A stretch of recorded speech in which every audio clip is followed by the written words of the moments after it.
கர்த்தருக்குள் அன்பான தேவ பிள்ளைகளே, ஆண்டவரும் இரட்சகருமாகிய இயேசுவின் நாமத்தில் உங்களுக்கு அன்பின் வாழ்த்துக்கள். இந்த நல்ல நாளிலேயும் சங்கீதம் 138 அதனுடைய 7வது வசனத்தை வாசிக்கிறேன்.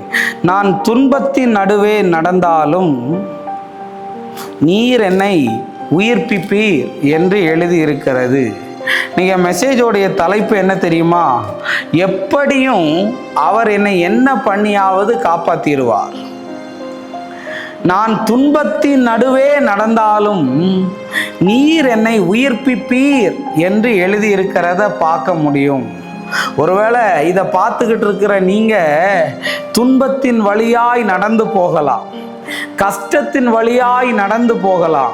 ஆனால் ஒரே ஒரு நம்பிக்கை இருக்கு, தேவன் என்னை எப்படியாவது காப்பாற்றிடுவார், தேவன் எப்படியாவது இதிலிருந்து என்னை வெளியே கொண்டு வந்துடுவார்னு. உண்மையிலே சொல்கிறேங்க, இதிலிருந்தெல்லாம் என்னால் மேலே ஏறி வர முடியாது, இதிலிருந்தெல்லாம் என்னால் மீள முடியாதுன்னு நினச்சிருப்போம். ஆனால் என் தேவன் உன்னை என்ன பண்ணினாலும் அவர் காப்பாற்றிடுவாருங்க. என்கிட்ட நிறைய பேர் கேட்பாங்க, சாத்ராக்கு மேஷாக் ஆபேத்நேகோவை கொண்டு தீ குழிக்குள்ளே போட்டாங்களே பிரதர், அவர் போடுறதுக்கு முன்னாடியே அவங்க போடுவாங்கன்னு தெரியும்ல, காப்பாற்றிருக்கலான்னு. போடுறதுக்கு முன்னாடி காப்பாற்றினா இதே வாய் என்ன சொல்லுன்னு தெரியுமா? ஆமாம், அந்த ராஜா ஏதோ பாவம் பார்த்து விட்டுட்டாருன்னு.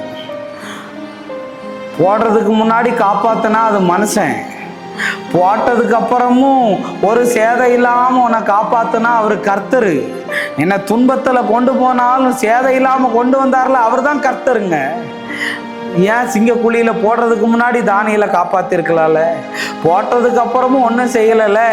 போடுறதுக்கு முன்னாடி காப்பாற்றிருந்தா மனுஷன், போட்டதுக்கு அப்புறமும் காப்பாற்றினான்னா அவர் தான் தேவன். உன் வாழ்க்கையில் தேவன் இருக்கிறாரு, அதனால தான் எப்படியும் அவர் காப்பாற்றிடுவார். சங்கீதம் 23 அதனுடைய 4வது வசனம் சொல்லுது, நான் மரண இருளின் பள்ளத்தாக்கில் நடந்தாலும் பொல்லாப்புக்கு பயப்படேன் என்று எழுதியிருக்கு. அங்கே துன்பத்தில் நடக்கிறான், இங்கே மரணத்தின் வழியில் நடக்கிறான்.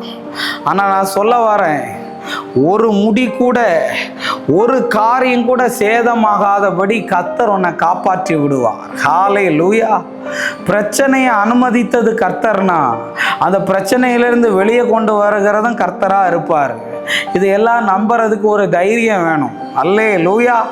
தேவ பிள்ளையை இப்படி மாறிடு. நீ போகிற கஷ்டத்துக்காக சோத்திரம் சொல்லு, நீ படுற வேதனைக்காக சோத்திரம் சொல்லு, இதெல்லாம் உனக்கு நன்மைகளாக மாறும். நம்ம ஜெபம் பண்ணலாமா? அன்பான ஆண்டவரே, இந்த நேரத்துக்காக நன்றி சொல்கிறேன். ஆண்டவரே, நீர் பேசின தீர்க்க தரிசனமான வார்த்தைகளுக்காக நன்றி. எல்லா தடைகளையும் போராட்டங்களையும் கர்த்தர் மாற பண்ணும். பெரிய காரியத்தை செய்யுங்க. இயேசுவின் நாமத்தில் வேண்டுகிறேன் நல்ல பிதாவே. ஆமேன், ஆமேன், ஆமேன். God bless you. கர்த்தர் உங்களை ஆசீர்வதிப்பாராக.